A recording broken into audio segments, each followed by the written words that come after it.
Lawrence Frank said there's other levels that Zubac needs to reach.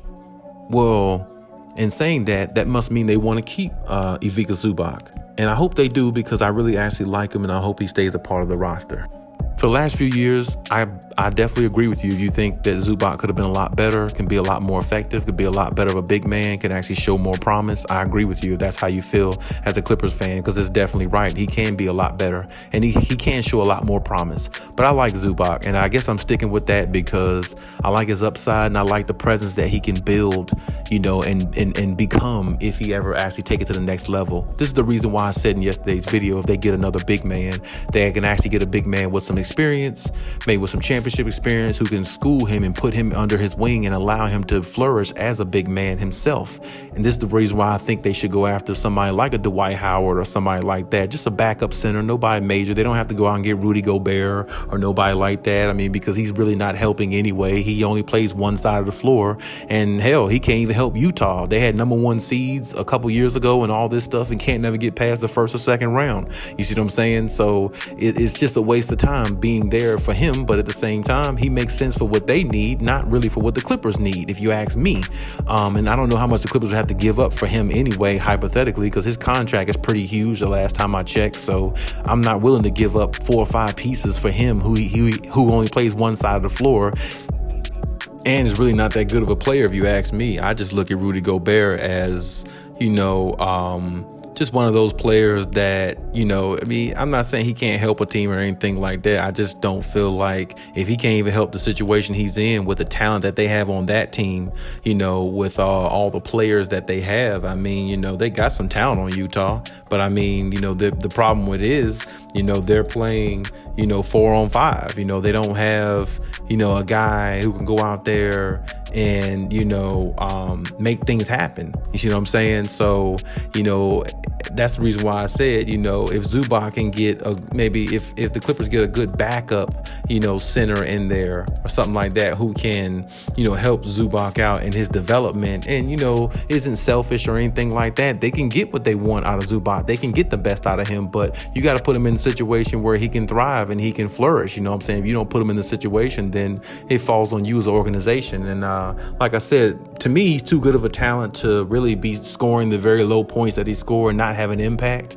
And I kind of blame Ty Lue some too, because you're not giving him an opportunity to really, take his game to another level, if you ask me. And I don't really think that's right. But I mean, at the same time, hey, that's the way it is, right now, in regards to, what they're trying to do, because they got so many other talented players, and I get that. But to me, the Clippers would be so much of a better team if they're able to, use him the same way the Suns hypothetically use DeAndre Ayton. At times where Chris Paul is struggling, or at times where Devin Booker struggles, they throw it into Ayton and let him do his own thing. And they actually trust him to do his own thing. That's the biggest thing. The Clippers don't trust Zubac. It's not that Zubac doesn't have the talent. He definitely has the talent, but if they don't take the chain off his neck and really let him kind of flourish a little bit in that way, he's never going to become that way. And that's where I feel like the organization is kind of like, diminishing some of his talents, because this guy has been a talented player in the league since he came. And the Lakers and a lot of players on the Lakers or a lot of people in the organization on the Lakers a couple seasons ago, or about 4 or 5 seasons ago, however long it's been, kind of regretted the fact they gave up Zubac, because they saw his talent. They just didn't have the room to keep him based upon what they were trying to do at that time. And, that's just the way it is. So, if everybody can see the guy's talent, well, let the guy flourish, let the guy play, you know what I'm saying? Give him that opportunity, trust him a lot more to develop in who he needs to be. Because you hear Lawrence Frank, the president of the Clippers, saying this. Well, they definitely believe in the guy, but the Lawrence Frank believing in him and Ty Lue not letting him get the opportunity is two different things.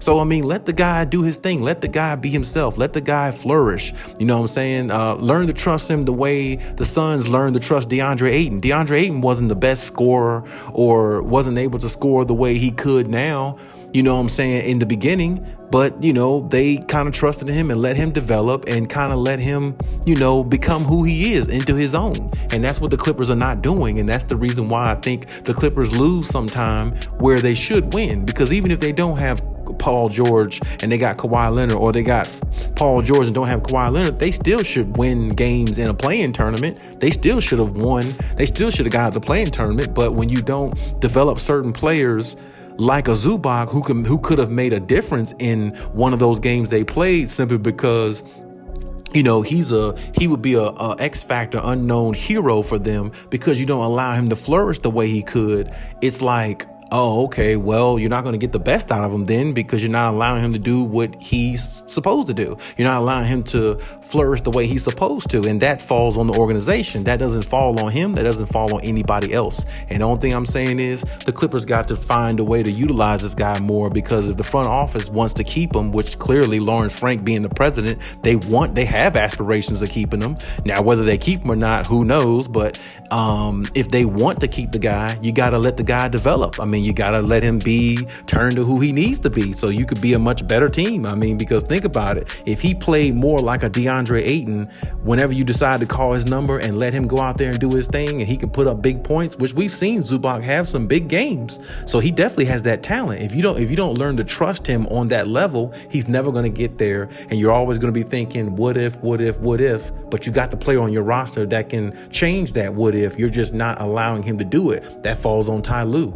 I mean, I hate to say it, I like Ty Lue, but I mean, this guy, to me, he's got too much talent to be at the stage he's at. I think if he was on the Phoenix Suns, Monty Williams would probably have him playing the same way DeAndre Ayton does. You see what I'm saying? And that's the reason why the Suns, they don't even miss a beat without Devin Booker. They don't miss a beat without Chris Paul. They went like 14-5 or 16-3 or something like that without Chris Paul, and they won games without Devin Booker, because you got to trust every man on the roster and let them flourish the way they're supposed to, not leave any man off. And that's the way it needs to be. So unless they're going to do that, I don't know what they're going to do with Zubac or how he's going to pan out. But right now, it's not looking too good for the big guy, but we'll see what happens. Hopefully they don't trade him. Hopefully they keep him, but we'll see what decision they make.